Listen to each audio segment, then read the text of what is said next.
여수반란 사건 때 두 아들을 죽인 원수를 용서하고 구명운동을 하여 자신의 양자로 삼은 사랑의 성자 손양원 목사님, 그리고 그 가족의 치유와 화해를 소개하고자 합니다.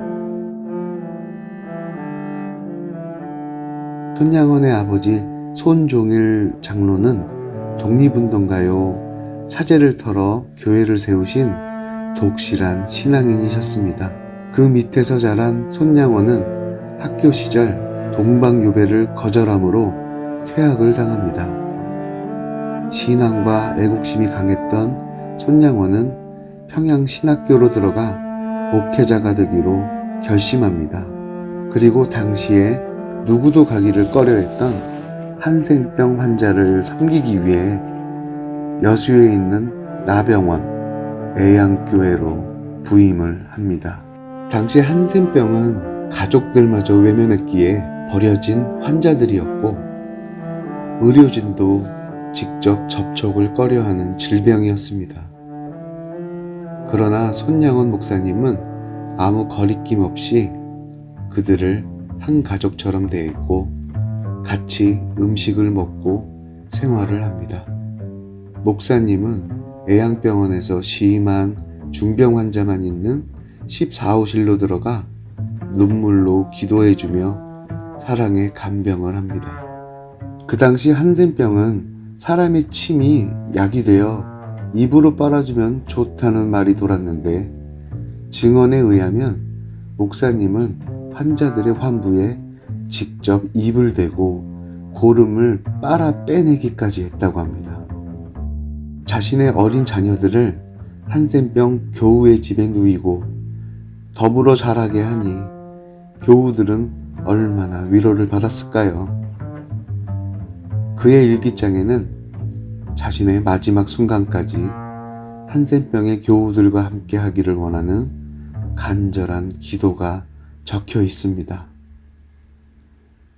목사님은 이미 유명한 부흥 강사였습니다.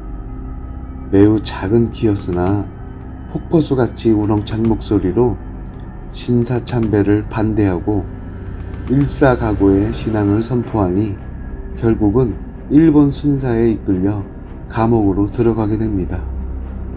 옥중에서도 그의 섬김은 극진하여 사람들은 그를 옥중성자로 칭했습니다. 그의 확고한 신앙 자세 때문에 악질 정치범으로 분류되었고 사형 집행 3일을 앞두고 우리나라는 해방이 됩니다. 그리하여 극적으로 풀려나게 됩니다. 가장 큰 증언자인 딸 손동희 권사는 아버지를 예수 중독자로 칭합니다. 아버지가 감옥에 있던 5년 동안 자녀들은 고아원과 공장으로 흩어졌기에 왜 아버지는 예수를 별나게 믿어 우리를 이토록 고생시키나 원망했다고 합니다. 목사님 추록 후 애양원은 잠시 봄날이 찾아온 듯 했습니다. 그러나 1948년 10월 19일 우리나라는 여수에서 반란 사건이 일어납니다. 좌익과 우익의 이념 분쟁 비극은 학교까지 예외가 아니었습니다. 손양원 목사님의 두 아들 동인, 동신을 학교에서는 늦가기 중학생이라 불렀습니다. 순천사범 6학년이었던 동인은 기독학생회 회장이었고 노래 실력이 뛰어나 성악으로 미국 유학을 준비하고 있었습니다. 그들은 10여 명의 좌익 학생들에게 예수쟁이 친미파로 찍히면서 나무토막과 총자루로 피투성이가 되기까지 폭행을 당하게 됩니다. 그리고 순천경찰서 뒷마당으로 끌려갑니다. 동생은 형 대신 자신을 죽이라고 청혼했고 형 동희는 마지막까지 주 예수를 믿으라며 전도를 했습니다. 이들의 모습에 더 격분한 동료 친구들에게 동인, 동신은 한날 동시에 총상으로 순교를 당합니다.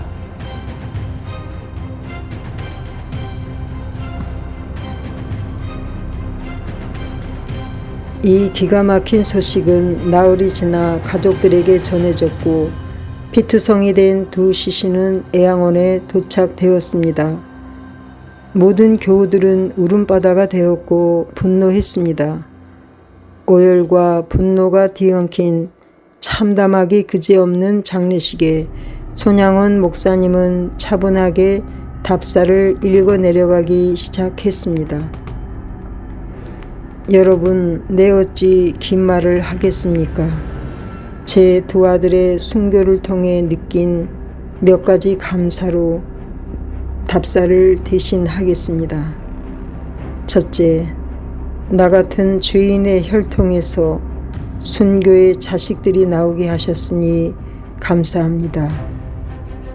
둘째, 허다한 많은 성도들 중에서 어찌 이런 보배들을 하필 나에게 맡겨주셨으니 하나님께 감사합니다. 셋째, 삼남 삼녀 중에서 가장 아름다운 장자 차자를 바치게 된 나의 축복을 감사합니다.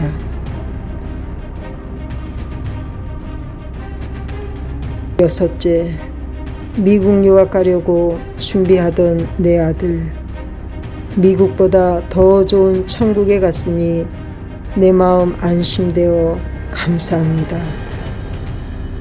일곱째, 나의 사랑하는 두 아들을 총살한 원수를 회개시켜 내 아들로 삼고자 하는 사랑의 마음을 주신 하나님께 감사합니다.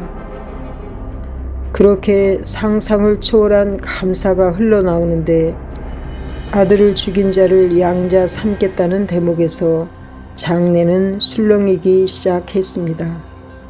모두 말도 안 된다며 만류하였고 분노했습니다. 여러분, 다른 민족이라도 구원해야 할 터인데 동족끼리의 고륙상자는 민족의 비극이요 국가의 참사입니다. 보복 행사가 반드시 있을 것이니 이 민족 이 동포가 이래 죽고 저래 죽으면 누가 남겠습니까? 손양원 목사님은 이 나라의 이념과 모든 갈등을 끌어안는 것은 예수님의 사랑밖에 없음을 간파하신 것입니다. 어떻게 원수를 한 집에 살면서 오빠라고 부를 수 있겠느냐며 따지고 울었던 딸 손동이는 아버지의 간곡한 부탁을 이길 수 없어 오빠를 죽인 안재선의 구명운동에 앞장서고 그 사연은 모든 사람의 눈시울을 적시게 했습니다. 손양원 목사는 안재선을 양자로 삼고 부산 고려신학교에 입학을 시킵니다. 진심을 다하여 그를 아꼈습니다. 그러나 2년이 지난 후 다시 우리나라는 6.25 전쟁이라는 민족 상잔의 비극을 겪게 됩니다.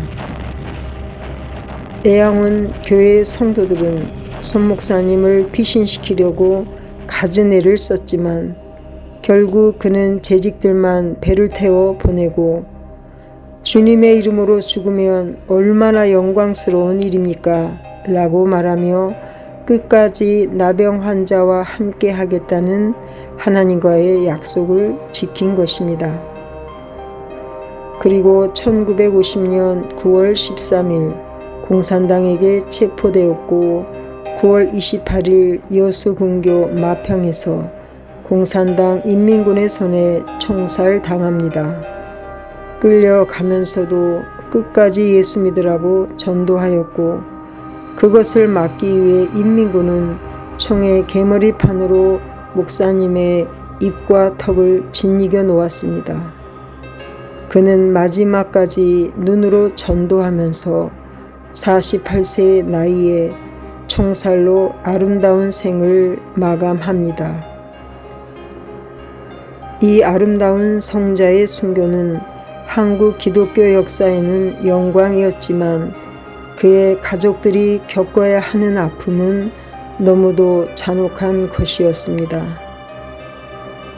손양원 목사 장례 후 양아들 안제선은 죄책감으로 자취를 감추고 손양원 목사님의 자녀들은 연이은 가족들의 죽음 앞에 충격으로 실어증, 정신 트라우마와 극도의 우울증에 시달리며 정상적인 생활을 하기가 어려웠습니다. 어머니 정양순 사모님의 눈물 어린 기도에도 불구하고 하나님에 대한 오해는 자녀들의 방황으로 이어졌습니다. 그러나 시간이 흐르면서 하나님은 가족 모두의 마음을 만져주셨고 아버지의 숭고한 신앙을 이해하기에 이르렀습니다. 정양순 사모는 돌아가시기 전 양아들 안제선을 불러 우리는 모두 너를 용서했으니 무거운 짐을 내려놓고 이제는 편히 살라며 위로합니다. 그 또한 본인이 암으로 죽기 임박하여 본인을 가장 증오했던 손동희 권사를 찾아가 사죄합니다. 이제 나는 살 날이 얼마 안 남았다. 천국에서 동인 동신을 만나면 무릎 꿇고 사죄할 테니 동희야 나를 용서해 다오 라며 무릎을 꿇었고 서로는 부둥켜 안고 한참을 울었다고 합니다. 안제선의 아들은 아버지의 마지막 유언으로 신학을 하게 됩니다. 그러나 아버지의 살인한 과거를 알면서 죽음의 직전까지 방황을 합니다. 이제는 가장 손양원의 뜻을 이어받는 자가 되어 손양원 목사님의 기념관 관장으로 한국교회를 섬기고 있습니다. 그리고 손양원 목사님의 뜻을 이어 전 세계에서 가장 가난한 땅끝 마을인 부룬디에 한센병 환자를 위한 선교사로 파송되었습니다. 내 아들의 순교의 열매로 무수한 천국의 아들들이 생길 것을 생각하니 감사합니다. 손양원 목사님의 8번째 감사 기도 제목처럼 이제 그의 숭고한 용서와 사랑은 수많은 사람들을 변화시켰고 그들로 수많은 교회가 세워져 가고 있습니다. 여전히 이념의 갈등으로 분열된 이 사회와 복수와 분노로 깨어져 가는 가정에 손양원 목사님의 사랑과 용서의 메시지가 다시 한번 종소리가 되어 울려주기를 복을 짓는 사람들은 기도합니다.